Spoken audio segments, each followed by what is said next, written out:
Le potentiel matériel, les biens que tu as, la richesse que tu as, l'héritage que tu as.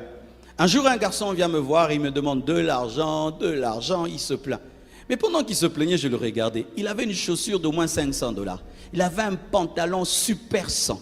Il avait une montre qui coûtait cher. Il sentait un parfum cher. Sa chemise était chère. Sa ceinture était chère. Tout sur lui était cher, mais il me parlait comme un pauvre. Alors je lui ai dit, vraiment, je suis très étonné que tu me demandes autant d'argent, parce que je vois que tu as l'argent. Et il était étonné. J'ai dit, ta chaussure là, tu ne peux pas la vendre. La ceinture là, tu ne peux pas la vendre. Et au lieu de mettre des parfums chers comme ça, mais arrête de t'être cher comme ça et investis. Il m'a regardé comme un méchant. Il est parti. Des années après, ce jeune garçon est devenu millionnaire. Pourquoi? Je lui avais appris une chose, qu'il y a le potentiel dans les biens.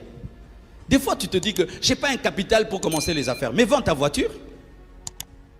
Toi, tu veux avoir une voiture, mais sans carburant. Donne-moi la main. Hein. Alors, au lieu d'avoir une voiture, tu n'as pas le carburant et tu as un rêve dans ton cœur de commencer une affaire, vends la voiture, marche à pied, mais commence une affaire. Fais l'inventaire de ton potentiel matériel. Tu habites une grande maison à 1 000 $ par mois. Quitte la maison de 1 000 $ par mois, va chercher une maison de 100 $ par mois, investis le loyer dans les affaires. Quand quelqu'un vient ici, il voit cet écran, mais ce n'est pas qu'un écran. Si l'église a des dettes et je dois payer 20 000 $ où on nous arrête, n'a tête qui écran. 20 000 $ n'a qu'au tête en haut.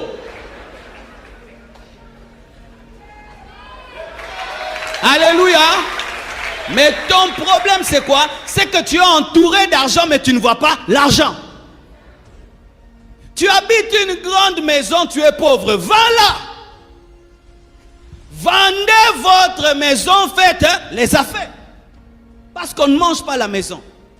Des choses que les gens font. Il est dans un bureau qui coûte cher. Vends le bureau cher. Achète des chaises simples, investis ça.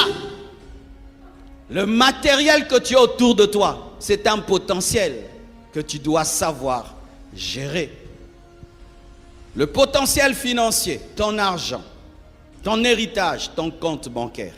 Et là, je vais même vous donner une sagesse. Un jour, je parle avec une femme qui avait beaucoup d'argent. Et puis comme ça, je lui pose la question, tu as combien d'argent en banque? Elle me dit rien. J'étais vraiment étonné. Elle m'a regardé et dit, ah Marcelo, tu es très étonné que j'ai rien en banque. J'ai dit, vraiment, je suis très étonné. Je pensais que tu avais au moins 1 million et tout. Elle a rigolé. Elle dit, moi, mettre 1 million en banque, pourquoi faire? Oh, parce que moi, on me disait, non, quand on est riche, on met l'argent en banque, beaucoup d'argent en banque. Elle dit, moi, que je mette beaucoup d'argent en banque pour enrichir les banques. Je dis, comment ça? Elle dit, non, on ne garde pas l'argent en banque. Ah, alors on fait quoi? On dit, on met l'argent en banque en attendant un projet. Une fois que tu as le projet, tu vides. Pourquoi? Parce que tout argent que tu gardes en banque travaille pour la banque, pas pour toi. Et quand tu vas dans ta banque, on te dit que tu as $1 million, tu n'as pas $1 million, tu as un chiffre d'1 million. Ton argent se promène dans les... Ils prêtent ton argent et ils ont des intérêts derrière ton argent. Ils donnent ton argent à gauche et à droite et avec ton argent, ils ont des intérêts de 12%. Mais ton argent n'est pas là. C'est pourquoi quand tu mets de l'argent en banque, on t'envoie un numéro. Est-ce qu'on t'envoie ton argent? On t'envoie une photo de ton argent. Quand tu mets 1 000 $, ton téléphone indique 1 000 $, c'est seulement 100. Je peux aussi t'envoyer 1000, 100. Tout le monde peut t'envoyer ça. C'est pourquoi si nous tous maintenant, nous décidons aller récupérer notre argent en banque, la banque est en faillite parce que la banque se sert de quoi? Nous ne mettons... Personne... C'est impossible que toute une nation aille réclamer le même jour son argent. Il compte par le fait que quand toi tu donnes, l'autre va prendre ce que tu as donné. C'est comme ça la banque vit. Ouvrez des banques. Alors, si tu as un projet, qu'est-ce que ton argent fait en banque? Va retirer, investis ça. On garde l'argent en banque lorsqu'on n'a pas d'idée. Mais quand on a des idées, on ne garde pas l'argent en banque. On garde l'argent dans des choses qui tournent. Surtout au Congo. Quand tu gardes ton argent en banque, les intérêts c'est quoi? Ce sont vraiment des miettes. Mets ça dans des affaires qui te rapportent des vrais intérêts. Et sache que la richesse, ce n'est pas le compte en banque, ce sont les investissements. L'homme de Dieu Colin Zolantima nous a dit ceci, qu'il faut investir dans l'agriculture, dans l'élevage et dans. Pourquoi? Parce que bientôt, tous les économistes sont en train de dire qu'il y aura un crash économique qui arrive. Et imagine que maintenant, là, toutes les banques tombent en faillite. Comment tu vas récupérer ton argent? Ton potentiel. Ne sois pas ces gens-là. Tu regardes ton compte, 1 million, 2 millions, non. Qu'est-ce que je vais faire avec ces 2 millions? Qu'est-ce que je vais faire? Comment je peux investir mes 2 millions pour avoir 4 millions? Parce qu'en banque, quitter 2 millions à 4 millions, ça prend des années. Mais dans l'investissement, ça peut te prendre une année. Ne te glorifie pas de regarder ton compte en banque. Il travaille pour la banque. Tu dois l'investir. Tu dois l'investir. C'est pourquoi un homme qui a l'intelligence financière, lorsqu'on regarde son compte, 0. Et puis l'argent entre. Ça sort. Ça sort. Ça sort. C'est ça l'intelligence financière. Pas ça entre. Non. Imaginez ces dictateurs qui ont gardé, puis sont morts. C'est resté en Suisse. Je quitte là-bas. Je reviens. Aussi, il y a le potentiel social, la famille. La famille que tu as est un potentiel. Pour ceux qui ne savent pas, ce que nous appelons Israël, c'est quoi? C'est la famille de Jacob. Israël, je suis allé en Israël. Israël, c'est quoi? C'est la famille de Jacob. Ce sont les 12 enfants d'un homme qui ont fait Israël. Les 13 enfants d'un homme qui ont fait Israël. Chaque tribu, chaque enfant est devenu une tribu. Et c'est ce qui a fait Israël. Ta famille est un potentiel. Tes amis sont un potentiel. Certains sont devenus des ministres. Comment? C'est son ami qui est devenu ministre qui a fait de lui un ministre. Son ami est devenu président, il a fait de lui un ministre. Alors s'il négligeait cette relation, il ne savait pas qu'il est en train de négliger le fait de devenir un ministre. Les relations que tu as, tu rencontres des personnes élevées qui te donnent leur carte de visite, mais tu perds cela. Nous avons un papa dans cette église. Chaque fois qu'on nous arrête, on l'appelle seulement papa colonel. Il appelle seulement les policiers là. Tu es relâché. Qui connaît ces papas là? Tu vois, toi tu n'as pas son numéro, mais presque nous tous, nous avons son numéro. Ce n'est pas un numéro, c'est un potentiel de liberté. Donne-moi la main. Chaque fois que je rencontre un homme, je sens qu'il peut être une solution dans ma vie. Je dis, donne-moi ton numéro. Pourquoi? Donne-moi ton numéro. Il y a un qui m'a dit, pasteur, c'est moi qui dois demander ton numéro. Non, papa, donne-moi ton numéro. Parce que j'ai souvent des problèmes que toi tu peux résoudre. Donne-moi ton numéro. Et quand j'aurai un problème, je vais l'appeler. Les connaissances, les relations, les enfants que tu as sont un potentiel.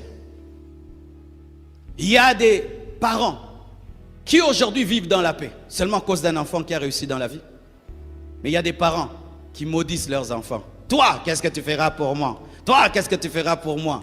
Des mamans qui appellent leurs enfants. Regarde cette prostituée qui appelle leur garçon. Toi, tu es bête. Toi, tu es bête. Toi, tu es un fou. Tu dis c'est à qui? À une flèche dans ton carquois. Lorsque Dieu regarde tes enfants, il les appelle quoi? Flèche de ton carquois. Tu peux être là, tu n'as pas eu un diplôme. Ton enfant devient un grand professeur et c'est lui qui t'honore. Mais qu'est-ce que tu fais? Tu négliges tes enfants. Tu ne t'investis pas dans tes enfants. Tu ne pries pas pour eux. Tu ne les éduques pas. Tu ne leur donnes pas les meilleures études que tu puisses leur offrir. Des parents qui s'habillent bien, qui se véhiculent bien, qui mangent bien. Mais les enfants étudient dans des mauvaises écoles. Dépouille-toi pour faire étudier tes enfants dans les meilleures des écoles. C'est ta flèche, c'est ton futur. Comment tu peux être si bien habillé, mais tes enfants n'étudient pas? Et tu te plains, mes enfants n'étudient pas. Tu ne peux pas vendre tes vêtements. Ma mère a vendu ses pagnes. Ma mère a vendu ses bijoux pour que j'étudie. Ma mère était couturière, mais elle s'est dépouillée de tout pour que j'étudie. Aujourd'hui, je suis sa fierté. Ton potentiel, tes enfants. Ton potentiel, tes parents. Tes parents, c'est un potentiel. Aujourd'hui, si un fils Mobutu dit, je suis Mobutu, malgré tout ce que son père a fait, on va bien le recevoir, hein? Vrai ou faux?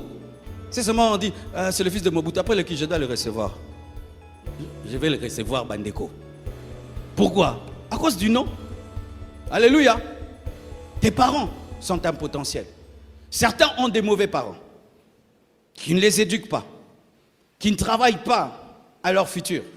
Mais d'autres ont des parents merveilleux qui se battent pour que tu étudies, que tu manges, certains même que tu te maries, mais tu ne prends pas soin de tes parents.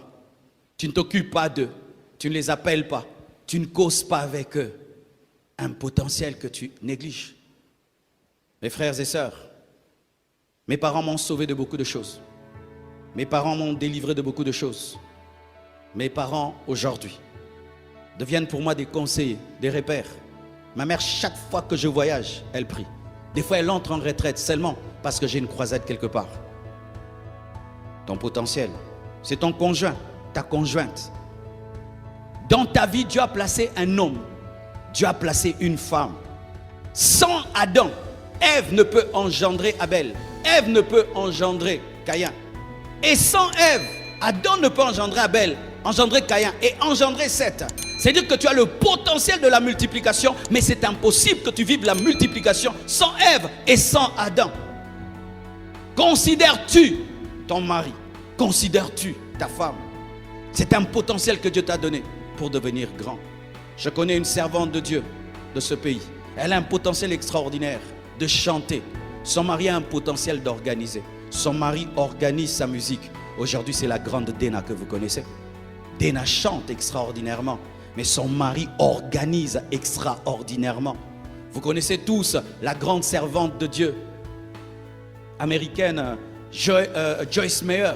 Elle enseigne terriblement, mais c'est lui qui gère ses finances, c'est son mari qu'on ne voit pas, il ne prêche pas. Mais si elle a ce ministère-là, c'est son mari qui, dans le secret, organise tout. Elle vient, elle prend seulement le micro, elle parle, mais son mari organise tout. Considérez-vous cela, frères et sœurs. Mais le plus grand potentiel, c'est Jésus. C'est le Saint-Esprit et c'est le Père. Tu peux dire que moi, je n'ai pas l'intelligence, je n'ai pas de beauté, je n'ai pas une grande famille, je n'ai pas. Mais si tu es chrétien, tu as Jésus. Et si tu as Jésus, tu as le Père. Et si tu as le Père, tu as le Saint-Esprit. Il n'y a pas de chrétien vide. Il n'y a pas de chrétien vide. Il n'y a pas de chrétien vide. Si tu dis que tu n'as pas de ministère, tu as Jésus. Si tu dis que tu n'as pas de don spirituel, tu as Jésus. Si tu dis que tu ne sais pas chanter, tu as Jésus. Un chrétien a toujours quelque chose. Et non, il a toujours quelqu'un. Jésus, le Saint-Esprit, le Père. Dis, j'ai le Père en moi. Le créateur du ciel et de la terre, je l'ai. Donc le ciel et la terre sont à moi. Alléluia. Tu as un potentiel divin, une personne. Tu as une personne en toi. Je dis, tu as une personne en toi. Tu as une personne en toi.